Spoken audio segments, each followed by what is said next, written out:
পালা এখান থেকে মানে কিছু পারুক আর না পারুক আছে শুধু চাকরি লওয়ার ধান্দা।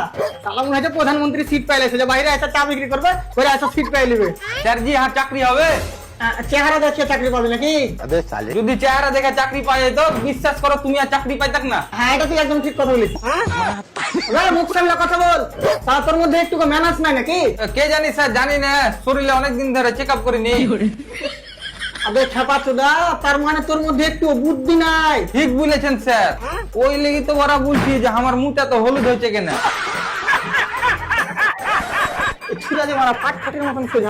দেখ তুই যখন কোথাও চাকরি লেগে ইন্টারভিউ দিতে যাবি তখন ওখানে তোকে ভদ্রতার সাথে কথা বলতে হবে। কিন্তু বাইরে তো কোনো ভদ্রতা নামে কেউ ছিল না।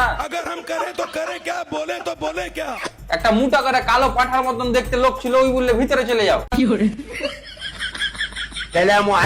আরে দাদা, ভদ্রতা কোনো পুরুষ মানুষ লয়। তোমার কখন স্যারজি কোনো মহিলা মানুষও ছিল না। কে কোথায় আছে? তোমার প্রেসারের ওষুধটা দিয়ে যা।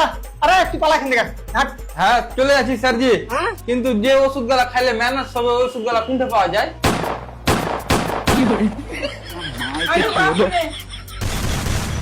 ਮੇਰੀ ਨੇ ਲਾਤੇ ਵੈਲੀ ਕਰਨੀ ਨੂੰ ਪਿਆਰ ਦੀ ਤੇ ਟੌਰ ਮੇਰੀ ਦੀ ਗੱਲਾਂ